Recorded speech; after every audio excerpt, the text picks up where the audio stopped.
Kuntilanak muka rata itu langsung nebas tubuhnya Ratni pakai gergaji mesin yang dia pegang. Ketika darah itu berhamburan ke segala arah, Ratni teriak di situ ketika gigi gergaji.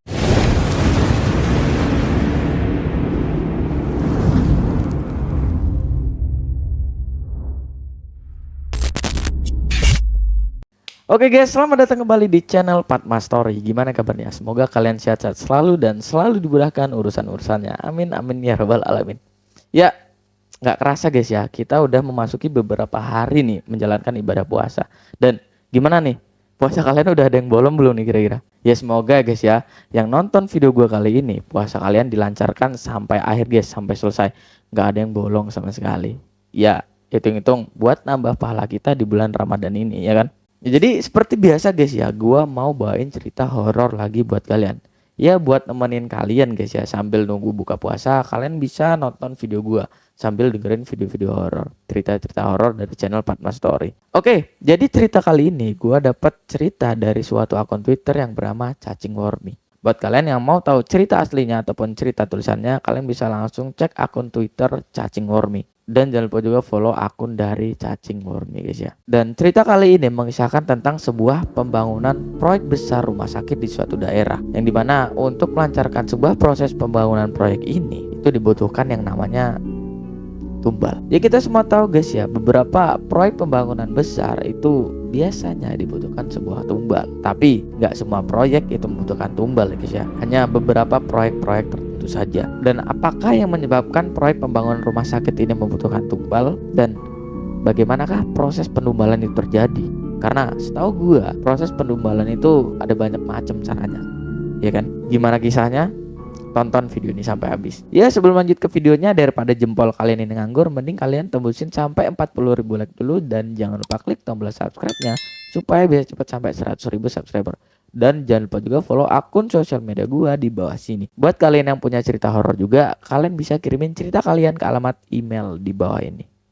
Oke, yaudah, nggak usah kelamaan, nggak usah banyak bacot, langsung aja kita masuk ke cerita horor.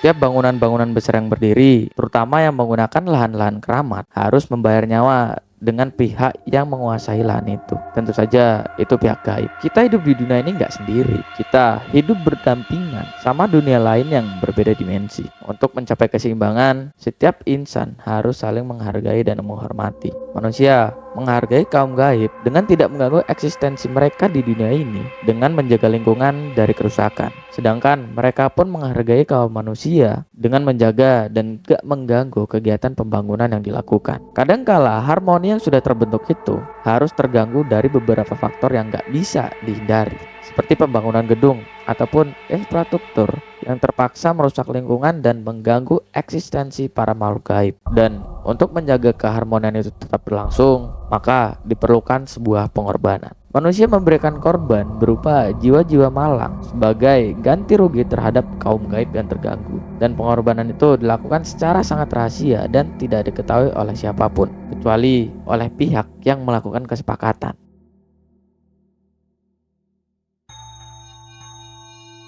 Tahun 1922 telah diadakan suatu proyek besar pembangunan berbagai infrastruktur di Jawa Barat, mulai dari jalan, irigasi, jalan tol, kompleks perkantoran, dan rumah sakit.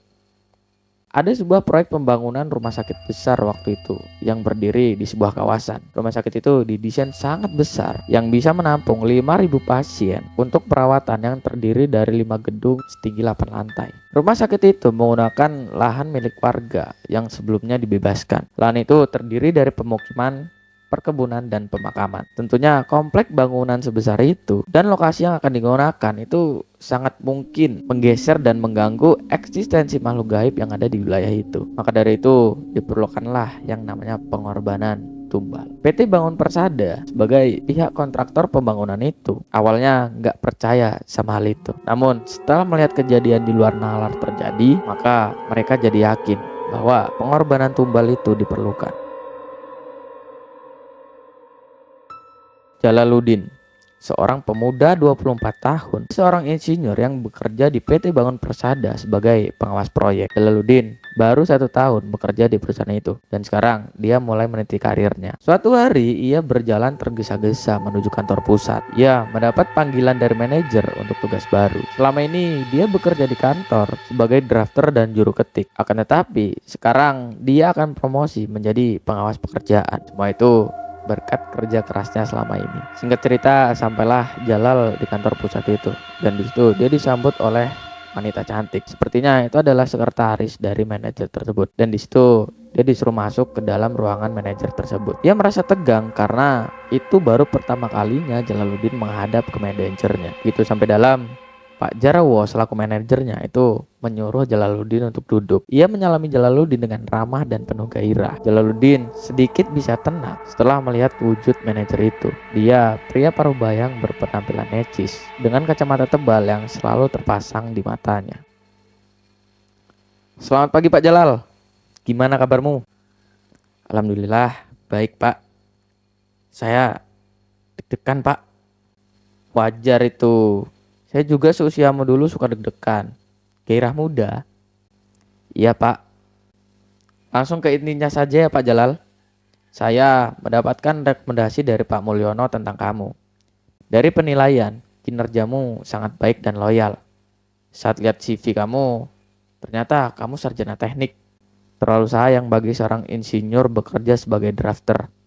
Maka dari itu, untuk memanfaatkan kompetensi kamu, saya akan menaikkan posisi kamu menjadi pengawas proyek. Alhamdulillah, makasih Pak. Saya bekerja sebaik-baiknya demi memajukan perusahaan ini. Iya Pak Jalal, mulai besok kamu ditugaskan di proyek pembangunan rumah sakit. Rumah sakit Medika Harapan Jaya. Itu proyek besar Pak. Betul, makanya diperlukan orang-orang yang berkompeten tinggi untuk mengerjakannya. Dalam hal itu, kamu salah satunya. Makasih Pak, saya tidak akan mengecewakan Bapak dan perusahaan ini. Oke, selamat bekerja Mas Jalal.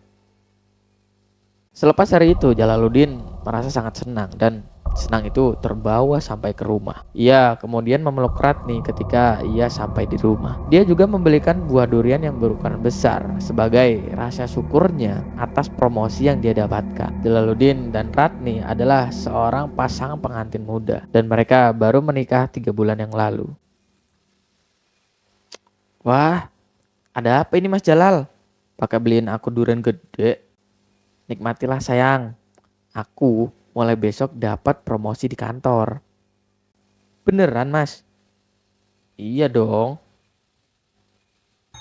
Itu mereka berdua larut dalam kebahagiaan. Pesta malam durian pun dilakukan malam itu. Ratni juga di situ begitu senang karena suaminya mendapatkan kenaikan jabatan. Ia berharap Jalaluddin bisa menaikkan keadaan ekonomi mereka berdua. Setelah pesta durian, mereka lanjut pesta ke atas tempat tidur. Ya namanya juga pengantin baru, ya kan. Pasti rasa kasih sayang mereka begitu besar. Dan gairah pun menggebu-gebu karena Jalaluddin juga ingin segera mempunyai momongan. Singkat cerita, keesokan harinya, Jalaluddin mulai bekerja di sebuah proyek pembangunan rumah sakit itu. Di situ, ia kerja dengan sepenuh hati. Sesuai dengan tupoksi yang diemban, dia bertugas mengawasi setiap pekerjaan agar berjalan secara lancar dan tanpa ada kecelakaan. 3 bulan berlalu, Jalaluddin bekerja baik di proyek itu. Tak ada satupun kesalahan yang dia lakukan. Hingga suatu hari, pemilik proyek itu datang melihat proyek pembangunan tersebut. Dia mengecek proses kegiatan pembangunan rumah sakit itu. Perusahaan mendelegasikan Jalaluddin sebagai perwakilan untuk mendampingi pemilik proyek. Sepanjang perjalanan, Jalaluddin dengan leluasa menjawab pertanyaan yang dilontarkan oleh pemilik proyek. Setiap sudut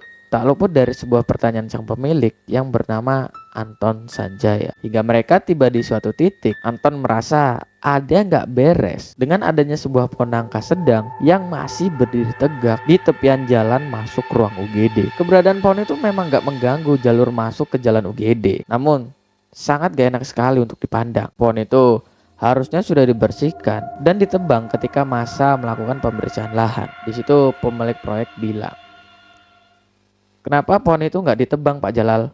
Bukannya saya sudah wanti-wanti dari awal untuk menyingkirkan pohon itu." "Oh, begitu ya Pak. Maaf Pak, saya baru 3 bulan ditempatkan di proyek ini.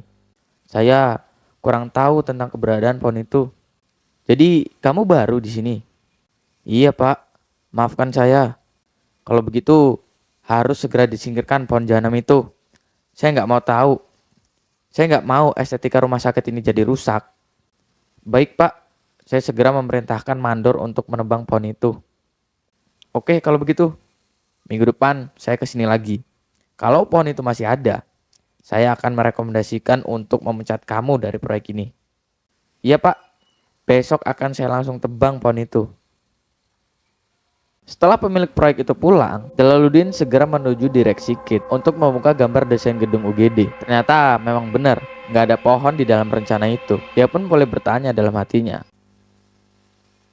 kenapa pohon nangka itu nggak ditebang ya saat pembersihan lahan?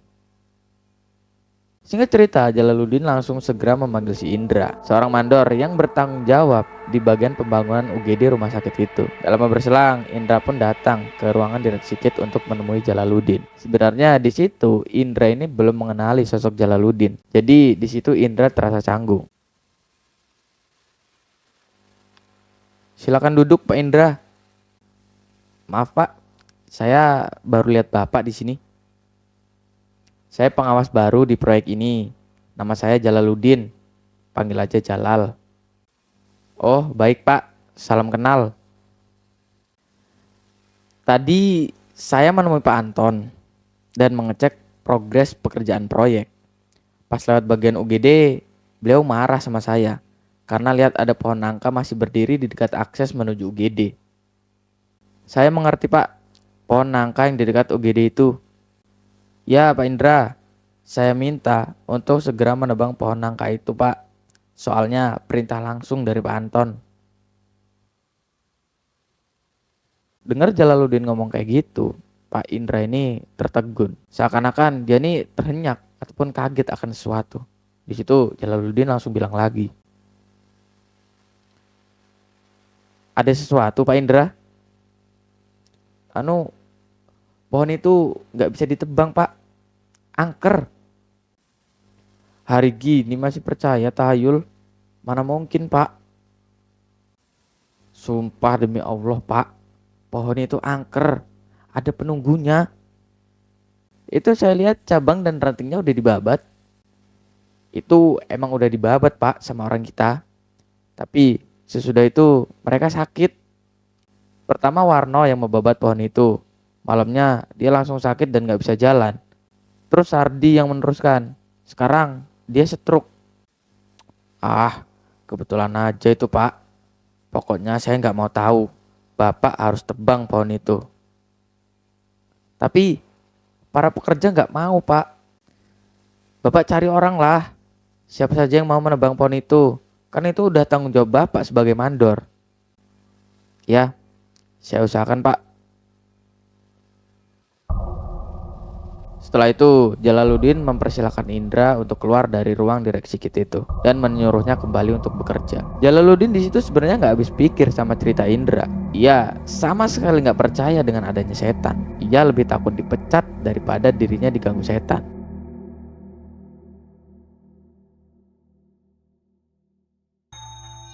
Singkat cerita, hari berikutnya Jalaluddin ini disibukkan dengan pekerjaan lainnya. Ia selalu pulang larut malam untuk menyelesaikan laporan progres pekerjaan. Suatu hari ketika pulang, Jalaluddin ini menyempatkan untuk melewati ruang UGD untuk ngecek nih apakah pohon nangka itu udah ditebang apa belum. Dan setelah menuju ruang UGD, di situ dia terkejut. Lalu di situ dia marah ketika melihat pohon nangka itu masih berdiri tegak. Jalaluddin kesel karena Indra ini nggak becus dalam bekerja. Apalagi besok itu Pak Anton udah mau datang lagi untuk ngecek progres pekerjaan. Sekali lagi di sini Jalaluddin ini lebih takut kehilangan pekerjaannya daripada diganggu setan. Akhirnya di sini dia balik lagi ke direksi KIT dan dia ambil tuh sebuah gergaji mesin yang ada di dalam gudang peralatan. Dan bener aja, Jalaluddin yang akan menebang pohon itu sendiri. Jalaluddin menebang pohon itu sampai tumbang. Setelah tumbang, Jalaluddin gak beresin tuh batang pohonnya. Dia sengaja ngebiarin batang utama pohon itu melintas di jalan akses menuju ruang UGD. Dan setelah itu dia langsung pulang ke rumah. Sepanjang perjalanan pulang, dia nggak mengalami gangguan gaib sama sekali. Dan Hidupnya kerasa lancar-lancar aja. Dia sama sekali nggak percaya yang namanya tahayul. Dan ketika Jalaluddin udah sampai rumah, istrinya ini nggak ada di rumah karena sedang bekerja shift malam di rumah sakit. Ratni bekerja sebagai perawat, jadi dia sering pergi malam hari dan pulang pagi hari. Di situ Jalaluddin seperti biasa, membuat kopi panas lalu menonton TV untuk melepas penat setelah bekerja. Di situ dia menggerutu tentang pohon nangka itu sambil menonton TV. Dan gak lama berselang, tiba-tiba kedengeran suara pintu yang diketuk.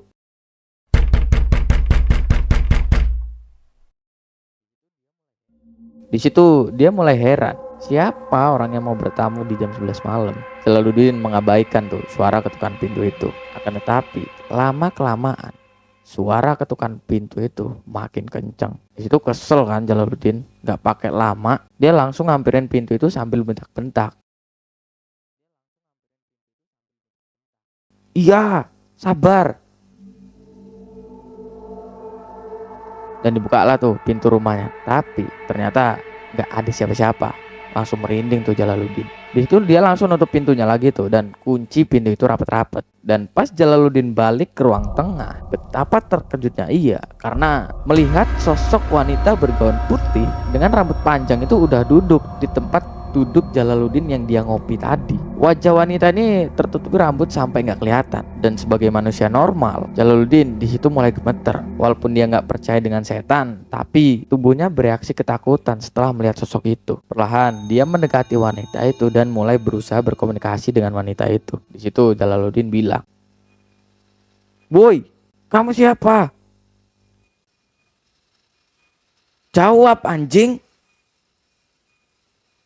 Di situ wanita itu nggak menjawab dan tiba-tiba wanita itu menengok ke arah Jalaluddin. Wajahnya di situ sangat mengerikan. Kedua matanya tampak terjahit. Ia nggak mempunyai hidung dan hanya terdapat 2 lubang nafas. Dan yang paling mengerikan, mulutnya sangat lebar. Di situ dia menyeringai pada Jalaluddin. Terlihat giginya juga berlumuran darah. Jalaluddin sangat takut di situ dan dia berteriak sekencang-kencangnya. Tapi tiba-tiba nggak tahu kenapa kaki Jalaluddin ini mendadak kaku dan gak bisa digerakin. Setan Mokarata itu kemudian berdiri dan menghampiri Jalaluddin. Di situ dia menjulurkan lidahnya lalu menjilat wajah Jalaluddin. Di situ wanita itu bilang,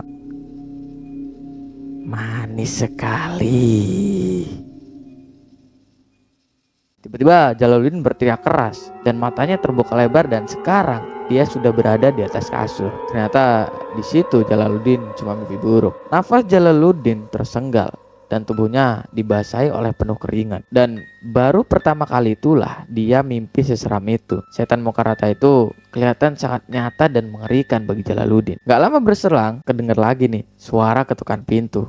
Dan di situ jantung Jalaluddin ini berdegup dengan kencang. Dalam hati Jalaluddin bilang, "Pasti sosok wanita Mokarata itu lagi yang mengetuk." Tapi di situ dia memberanikan diri untuk turun dari kasurnya, kemudian melangkah mendekati pintu dan sambil berjalan, Jalaluddin ini membawa linggis untuk berjaga-jaga. Suara gedoran pintu itu makin kencang. Jalaluddin bersiap akan membuka pintu itu sambil menghantamkan linggis. Ketika saat ia membuka pintu, yang kedengeran malah suara Ratni. "Ah!"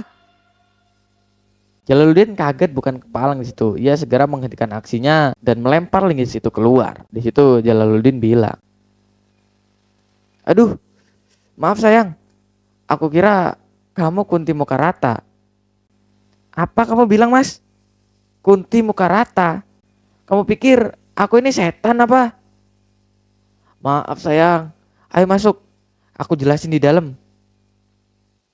Di situ Jalaluddin jelasin tuh panjang lebar tentang kejadian apa yang Jalaluddin alami sebelum Ratni ini pulang ke rumah. Jalaluddin sangat takut dengan sosok wanita Mokarata itu. Dan di sini Ratni berusaha menenangkan suaminya dengan pelukan hangat. Di situ Ratni bilang, "Kamu gak usah khawatir, Mas.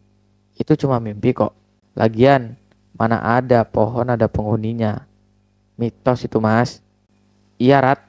Tapi Mandor bilang kalau nebang pohon itu aku bakalan sakit. Selama aku di sampingmu, takkan kubiarkan kamu sakit, Mas Jalal." "Makasih sayang." "Iya, Mas. Sekarang kamu siap-siap kerja ya." Singkat cerita, Jalaluddin pergilah berangkat bekerja. Dan sampai di lokasi proyek, para pekerja di situ itu gempar karena melihat pohon nangka itu udah ditebang. Di situ mereka saling bertanya-tanya, siapa nih yang berani menebang pohon nangka itu? Waktu Jalaluddin ngampiri kerumunan itu, Indra langsung menyambut kedatangan Jalaluddin. Dan si Indra di situ bilang, "Pak, lihat, pohon nangka itu udah ada yang nebang." "Pohon itu saya yang nebang, karena kamu belum melaksanakan tugas ini." "Bapak, nekat banget. Bahaya Pak kalau nebang pohon ini." "Alah, udah deh Pak Indra. Semua itu cuma tahayul.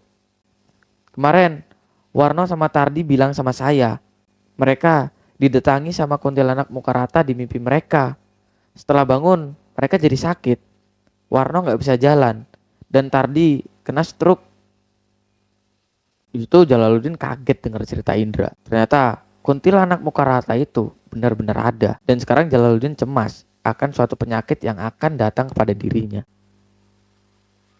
"Tapi saya nggak mimpi apa-apa tuh Pak. Biasa aja." "Alhamdulillah kalau gitu Pak. Berarti pohon nangka itu memang nggak ada penunggunya." "Ya Pak Indra. Sekarang saya minta tolong bersihkan pohon ini. Soalnya siang nanti Pak Anton bakalan datang." "Siap Pak Jalal. Laksanakan." Jalaluddin langsung masuk ke dalam ruangan direksi KIT. Ia menjadi sangat cemas karena terus terbayang wajah muka wanita rata itu. Matanya yang terjahit dan mulut yang lebar itu membuat dia terus-terusan merinding. Ia berharap semoga nggak jatuh sakit dan nggak ketemu lagi sama setan itu. Singkat cerita, siang harinya Pak Anton udah datang lagi nih ke lokasi proyek. Ia sangat mengapresiasi kerja Jalaluddin yang berani menyingkirkan pohon itu. Ia pun memberi bonus kepada Jalaluddin sebagai bentuk hadiah. Di situ Jalaluddin senang karena dia diperhatikan oleh jajaran tinggi perusahaan. Cita-citanya yang ingin menjadi manajer semakin terlihat. Seperti biasa, Jalaluddin bekerja sampai larut malam. Suasana lokasi proyek tersebut itu kelihatan sepi banget, dan para pekerja lainnya itu udah pulang jam 5 sore tadi. Waktu itu Jalaluddin masih nyusun laporan pekerjaan di komputernya. Suasana di dalam direksi KIT itu sangat dingin karena memang hujan lebat waktu itu. Dan gak lama berselang ada suara ketukan pintu. Dan disitu dia langsung terenyak dan keinget, aduh, mulai lagi anjir. Jalaluddin berusaha nggak mengindahkan ketukan itu dan tetap fokus sama kerjaannya. Tapi benar aja, makin lama dibiarkan, ketukan itu makin lama makin kenceng suaranya. Seperti kejadian waktu itu, akhirnya di situ Jalaluddin terpaksa ngebuka pintu. Dan benar, waktu Jalaluddin buka pintu, itu gak ada siapa-siapa. Dan dia yakin itu adalah perbuatan dari Kunti si muka rata. Di situ rasa takut Jalaluddin ini semakin tajam. Jalaluddin segera mengamankan pekerjaannya, lalu mematikan komputer. Dan gak pakai lama, Jalaluddin langsung memutuskan untuk pulang ke rumah. Setelah itu, dia pergi keluar dari ruangan direksi KIT dengan jalan tergesa-gesa melewati bangunan-bangunan yang belum selesai. Cahaya lampu remang-remang menaungi derap langkah Jalaluddin untuk keluar dari bangunan rumah sakit itu. Ia memasuki sebuah lorong yang cukup panjang dan mempercepat langkahnya agar cepat sampai di ujung pintu lorong. Dan ketika tinggal beberapa meter lagi sampai di ujung lorong, lampu penerangan di sekitar lorong itu tiba-tiba mati. Di situ langkah Jalaluddin langsung terhenti. Dan di situ Jalaluddin tiba-tiba ngelihat ada siluet wanita rambut panjang itu muncul di pintu keluar. Jalaluddin terbelalak tuh matanya melihat bayangan siluet hitam itu. Dan di situ dia benar-benar berharap lampu ini segera hidup kembali. Enggak lama berselang, lampu itu nyala lagi dan siluet itu pun hilang. Tapi beberapa detik kemudian lampu itu mati lagi dan siluet itu muncul lagi. Tapi makin dekat ke arah Jalaluddin. Di situ makin panik Jalaluddin dan tiba-tiba lampu hidup lagi dan siluet itu pun hilang. Di situ Jalaluddin langsung mempercepat langkahnya itu kan menuju ke arah pintu, dan waktu hampir sampai di pintu, lampunya ini mati lagi guys. Dan kali ini yang muncul bukan siluet, tapi yang muncul adalah sosok kuntilanak muka rata itu. Di situ ia menyeringai ke arah Jalaluddin dan gak pikir panjang, Jalaluddin langsung lari sekejap mungkin ninggalin kunti rata itu. Lari tutur Jalaluddin sampai deket pagar tembok proyek itu. Entah panik atau bingung nyari pintu gerbang, di situ Jalaluddin memutuskan untuk manjat tembok itu untuk keluar dari proyek rumah sakit itu. Dan ketika Jalaluddin melintasi jalanan di luar proyek, tiba-tiba ada sebuah mobil muncul waktu Jalaluddin ini lari. Dan di situ Jalaluddin tertabrak oleh mobil dan terpental. Lihat dari dalam mobil keluarlah seorang perempuan. Lalu ia menghampiri Jalaluddin yang terkapar di jalanan. Jalaluddin di situ tampak lecet dan berdarah-darah. Di situ dia mengerang. Ah, aduh, sakit. Maafin saya Pak, saya nggak sengaja. Ayo Pak, ikut sama saya. Nanti saya antar ke rumah sakit. Jangan Mbak, antar saya ke rumah aja. Oh, baiklah Pak. Perempuan itu lalu membantu Jalaluddin untuk berdiri dan memapahnya untuk sampai ke mobil. Dan dia pun kemudian langsung tancap gas melalui jalan yang sepi.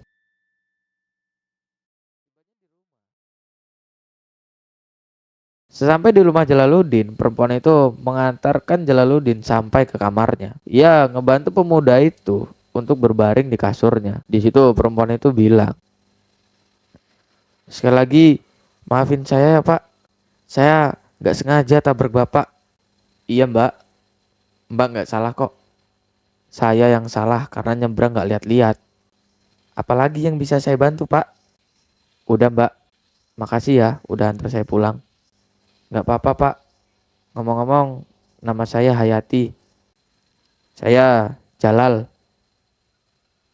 Di situ mereka berkenalan dan setelah itu Hayati meninggalkan Jalaluddin di rumahnya sendirian. Jalaluddin berusaha mengatur nafasnya dan menenangkan diri. Kunti Mukarata itu sangat mengerikan hingga membuat dirinya ketakutan sekarang. Ia mulai menyesali perbuatan dia yang menebang pohon mangga di ruang UGD itu. Dan gak lama kemudian Jalaluddin pun akhirnya tertidur karena lelah dan sakit ini udah agak mereda. Entah berapa lama Jalaluddin tertidur, ia merasakan ada yang menggoyahkan kakinya. Dan ketika Jalaluddin membuka mata, ternyata Ratni yang goyang-goyang kakinya. Perasaannya di situ langsung tenang dan bahagia karena melihat wanita yang dicintainya. Ratni berdiri di hadapan Jalaluddin yang berbaring di kasur. Tampak di situ Ratni sepertinya baru pulang dari bekerja. Karena di situ Ratni masih pakai seragam perawat. Wajahnya begitu pucat dan lemas melihat Jalaluddin yang acak-acakan. Di situ Ratni bilang, "Mas, kenapa? Kok kayak gini? Aku ditabrak orang sayang." Waktu mereka lagi berbincang, tiba-tiba mereka berdua ini dengar suara gergaji mesin yang menyala. Di situ mereka berdua pun bingung dengan apa yang terjadi. Kenapa tiba-tiba bisa ada suara gergaji mesin itu di dalam rumah mereka? Di situ ketika Ratni sedang nengok ke berbagai arah, tiba-tiba kuntilanak Mukarata itu muncul dengan membawa sebuah gergaji mesin. Dan di situ tanpa basa-basi, kuntilanak Mukarata itu langsung nebas tubuhnya Ratni pakai gergaji mesin yang dia pegang. Ketika darah itu berhamburan ke segala arah. Ratni teriak di situ ketika gigi gergaji mesin ini mengiris kulit, daging, dan organ dalamnya. Jalaluddin beranjak dari tempat tidurnya sesaat setelah tubuh Ratni ini terbelah dua. Banjir darah tercipta di situ. Usus beserta organ dalam lainnya itu berserakan di lantai. Dan gak pakai pikir lama, Jalaluddin langsung meluk tuh si Ratni. Dan situ dia bilang, Ratni, Ratni, Mas, aku kenapa Mas? Jangan mati Rat, jangan mati. Jalaluddin menangis di situ dan terus meraung meratapi kematian Ratni dengan cara yang begitu sadis. Kunti Mukarata itu tampak tertawa melihat Jalaluddin yang menangis. Di situ Kunti Mukarata itu bilang, sakit ya rasanya. Itulah yang kurasakan ketika kamu menebang pohon itu dengan gergaji. Tidak! Tiba-tiba Jalaluddin terpanjat bangun sambil teriak kencang. Suasana kamar berbeda dari sebelumnya. Gak ada mayat Ratni yang terbelah dua serta cacaran darah di dinding. Jalaluddin di situ kembali bersyukur karena hal mengerikan itu adalah sebuah mimpi. Gak lama Ratni masuk ke kamar Jalaluddin dan di situ Ratni kaget dengar teriakan Jalaluddin tadi. Jalaluddin langsung memeluk istrinya sambil menangis. Ia membuka baju bagian perut Ratni untuk memastikan bahwa tubuh Ratni ini masih tersambung. Di situ Ratni bilang, "Kamu kenapa Mas Jalal?" "Aku mimpi buruk Mas Jalal. Aku mimpi dikejar kunti rata itu lagi. Terus aku ketabrak orang. Terus aku lihat kamu dibunuh sama kunti Mukarata itu. Itu bukan mimpi Mas, tapi beneran. Beneran." Iya mas, pas kamu dikejar Kunti terus ketabrak mobil. Tapi kamu kok masih hidup? Kalau aku mati itu mimpi kamu mas. Kenapa kamu bisa tahu kalau aku ketabrak dan dikejar Kunti? Semalam orang yang ngedatengin aku ke rumah sakit. Dia bilang kalau kamu ketabrak karena habis dikejar Kunti. Tapi kenapa dia bisa tahu kamu dan tempat kamu kerja? Dia ngambil ID cardku mas di rumah. Jadi sehabis dia nganterin kamu, dia datengin aku buat ngasih tahu. Habis itu aku langsung pulang ke rumah karena aku khawatir sama keadaan kamu. Kamu lihat sendiri badanmu. Jadi kamu yang ngobatin aku semalam. Iya Mas Jalal, aku ngobatin semua lukamu. Makasih sayang. Kenapa kamu nggak bawa ID card? Itu ID card lamaku Mas. Hayati ngambil itu untuk ngasih tahu aku. Iya, Hayati. Itu nama orang yang nabrak aku. Betul Mas. Dia bilang kamu ketakutan dan lari menuju jalan. Loh, aku nggak bilang apa-apa sama dia. Tapi kok dia bisa tahu ya? Aku nggak tahu Mas. Tapi aku bersyukur gara-gara dia kamu bisa selamat. Iya Rat. Kamu ini stres Mas. Kita harus liburan. Kayaknya iya deh Rat. Weekend ini kita camping yuk. Ayo Mas. Sambil kita nostalgia. Mungkin dengan liburan, semua pikiran dan ketakutan yang dialami Jalaluddin ini akan mereda. Di akhir pekan, Jalaluddin dan Ratni ini naik gunung untuk berekreasi. Suasana pegunungan yang sejuk berhasil membuat pemuda itu sejenak melupakan Kunti muka rata itu. Berbagai kegiatan pun mereka lakukan dengan penuh keriangan. Mereka membangun tenda di sebuah tepian danau. Pemandangan yang disajikan pun bak lukisan angkasa yang sangat indah. Jalaluddin memancing ikan di tepian danau, sedangkan si Ratni pergi mencari kayu bakar. Jalaluddin dapat ikan yang cukup banyak waktu itu. Dia pun langsung membersihkan ikan itu dan membumbuinya. Menu ikan bakar adalah menu yang paling romantis di malam itu. Baik Jalaluddin maupun Ratni saling menyuapi satu sama lain. Mereka duduk bersila menghadap ke api unggun. Singkat cerita, setelah selesai makan, mereka kemudian berbaring di atas tanah berumput, menikmati indahnya langit yang bertabur bintang, dan kedua sejoli itu pun saling berpegangan tangan. Di situ Ratni bilang, "Langitnya indah banget ya Mas." "Iya Rat, seindah hubungan kita." "Ah Mas Jalal, gak kerasa Mas, kita pacaran 3 tahun. Terus sekarang kita udah 3 bulan menikah. Semoga cepat diberi momongan ya Mas." Kita harus usaha Rat. Ayo kita usahakan di dalam tenda." Akhirnya mereka berdua masuk ke dalam tenda untuk membuat turunan. Singkat cerita, malam semakin larut. Jalaluddin dan Ratni tengah tertidur lelap di dalam suasana dingin malam di lembah gunung itu. Tapi tanpa disangka-sangka, tiba-tiba Jalaluddin ini kebangun ketika dia mendengar suara deru gergaji mesin. Jantungnya mendadak berdegup dengan kencang ketika Jalaluddin dengar ada suara pohon tumbang. Di situ Jalaluddin langsung tuh bangunin Ratni dan dia bilang, "Ratni, bangun Rat. Ada orang nebang pohon di luar." "Apa Mas?" "Dengar Rat, ada suara gergaji mesin di luar." "Aku gak dengar apa-apa Mas. Ayo tidur lagi Mas.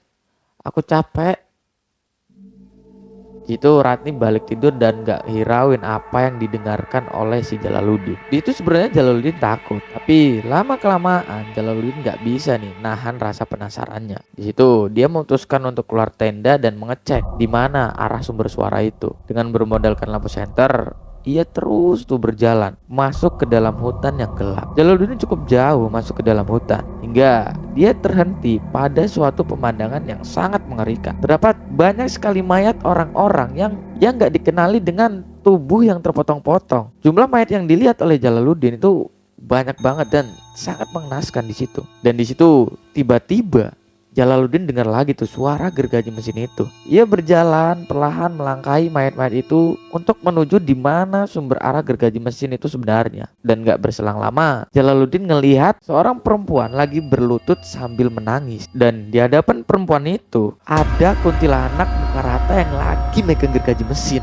Jalaluddin ngedengar perempuan itu memelas kepada sang Kunti bermuka rata itu agar si perempuan itu tidak dibunuh. Tapi gak berselang lama, tiba-tiba kuntilanak muka rata itu langsung motong tubuh perempuan itu. Di situ dengan refleksnya Jalaluddin teriak dan kuntilanak muka rata itu langsung nengok ke arah Jalaluddin. Kuntilanak itu kembali melontarkan senyum yang mengerikan kepada Jalaluddin. Dan gak pikir panjang, di situ Jalaluddin langsung lari ngejauh menuju tenda. Dan ketika Jalaluddin berlari, dia ini seperti melihat sekelebatan bayangan yang melayang. Tapi di situ dia gak meduliin hal itu. Dan ketika Jalaluddin hampir mendekati tenda, di situ Jalaluddin melihat hal yang lebih mengerikan lagi. Di situ Jalaluddin lihat kuntilanak muka rata itu tiba-tiba sudah ada di tenda dan dia lagi ngebakar tenda pakai api unggun yang dibuat sama Jalaluddin tadi. Di situ api unggun dengan cepat ngebakar tenda yang di dalamnya itu masih ada Ratni. Jalaluddin shock melihat hal itu dan di situ dia berpikir bahwa ini hanya mimpi seperti sebelumnya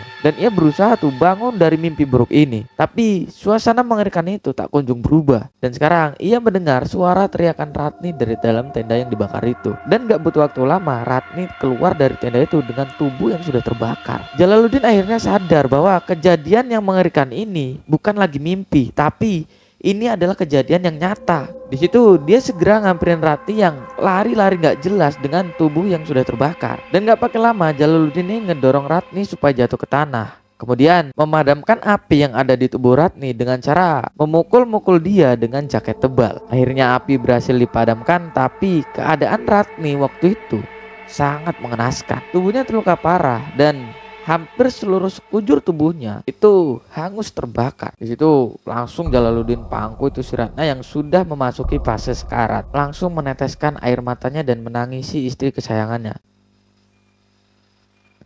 Ratni, Ratni, kamu jangan mati, Ratni. Mas Jalal, tubuhku sakit banget. Sepertinya aku bakalan mati, Mas. Aku udah gak kuat.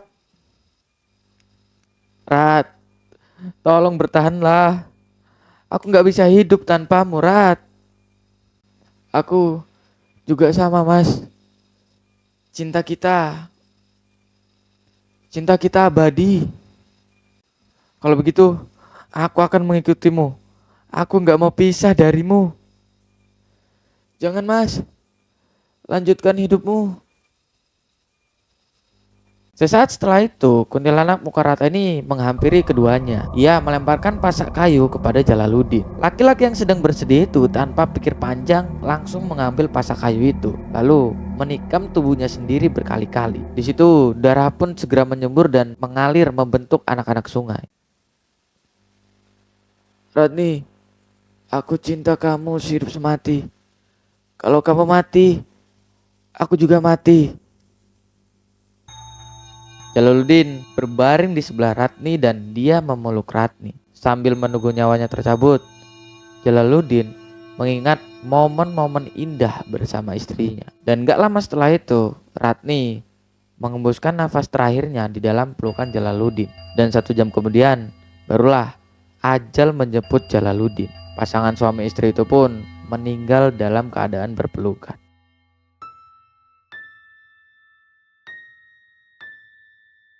Keesokan harinya, para pendaki yang naik gunung tersebut dibuat gempar oleh penemuan mayat yang sedang berpelukan. Dan di situ Jalaluddin dan Ratni dievakuasi oleh tim SAR. Kematian mereka sangat misterius. Penyelidikan polisi pun menemui jalan buntu dan kasus ini terpaksa harus ditutup. Jalaluddin dan Ratni dimakamkan dalam satu liang lahat. Keluarga, rekan kerja, dan kerabat lainnya sangat bersedih dengan kepergian mereka. Pak Jarwo dan Pak Anton juga hadir dalam pemakaman itu. Mereka sangat sedih karena kehilangan seorang sosok insinyur yang sangat baik. Singkat cerita, pemakaman selesai dan Pak Jarwo dan Pak Anton itu kembali ke kantor. Di kantor, kedua orang itu melakukan perbincangan yang cukup serius dan penuh emosi. Di situ Pak Anton bilang sama Jarwo,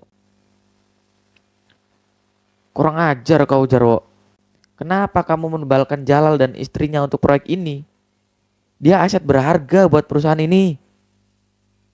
Saya juga gak nyangka kalau Jalal akan memakan umpan itu." Harusnya bukan dia yang menebang pohon itu, tapi pekerja. Saya nggak mau tahu. Pokoknya kita jangan kehilangan insinyur lagi. Kalau ada tumbal buat proyek, pakai para pekerja rendahan. Baik Pak, nanti saya akan memperkuat peraturan ini agar hal seperti ini tidak terulang lagi. Oke, sekarang saya perintahkan kamu untuk bayar gaji Jalal selama setahun. Terus tambah santunan untuk keluarganya. Semoga arwah Jalal dan istrinya tenang di alam baka. Amin.